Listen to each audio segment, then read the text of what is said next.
आप सुबह फजर की सुनते और फर्जों के दरमियान, सुन्नत पढ़ के फर्जों से फर्जों से पहले दरमियान में, ठीक है। आपने अव्वल आखिर 7-7 मरतबा दुरूद इब्राहिमी पढ़ना है। ठीक है। दरमियान में आपने रुकू सजदे की हालत में चले जाना है।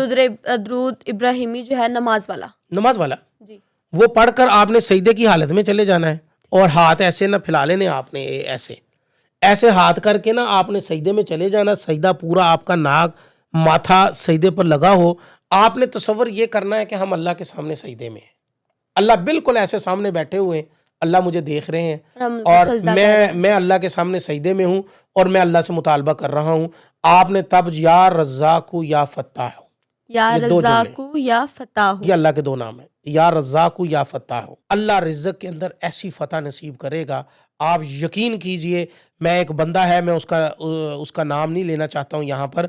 यकीन कीजिए उस बंदे से मेरे वालिद मोहतरम ने उसको वजीफा दिया था, तो एक दिन उसने खुद बिठाया अपनी शॉप के ऊपर, शॉप के नीचे ऐसे नहीं ना, उसने अपने पाँव के साथ ऐसे नीचे से एक गल्ला रखा हुआ था, पाँव के साथ गल्ला खोलकर उसने नीचे कहा, उसने कहा हजरत जरा ये नीचे जरा आप नजर लगाएं कितना माल है। पैसा ही पैसा पड़ा हुआ था। उसने कहा कि यार इतना अल्लाह ने पैसा दे दिया, अब तो मैं सोता भी पैसे के अंदर हूँ, उठता भी पैसे के अंदर हूँ। सोशल मीडिया का जमाना नहीं था, अल्लाह ने इतना नवाजा उस बंदे को, इतना नवाजा।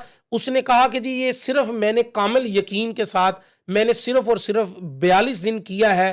कहता है कि 42वें दिन ऐसे ऐसे रिज़्क़ के दरवाजे खुले, यहाँ से मुझे आना शुरू हुआ, मैं बता ही नहीं सकता हूँ कि कहाँ से आया। कहता है ऐसा खुला है, अब कहता है कि जी अब मैं चलता फिरता पढ़ते ही रहता हूँ, पढ़ते ही रहता हूँ, आदत बन गई है। अच्छा। अब आप देखें उसके साथ हम जब भी बात करते थे ना, वो अब दुनिया में नहीं है, उसके बच्चे हैं, जब भी उससे बात करते थे मैं खुद देखता था वो बात करता हुआ जब रुक जाता तो उसके होंठ हिल रहे होते थे। वो कहता था जिंदगी के 3 हिस्से किए हैं, जिंदगी के अंदर 3 चीज़ों के ऊपर अमल किया है, एक ये वजीफा है, ये दो जुमले हैं इनके ऊपर, और तीसरा दुरूद पाक के ऊपर। कहता है ये 3 चीज़ें मैंने अपनी ज़िंदगी में छोड़ी नहीं है और ये बहुत बड़ा, कहता है मुझे कामयाबी का ये मेरा राज है, मैं उसका राज आज यहाँ सोशल मीडिया पे बैठ के खोल रहा हूँ।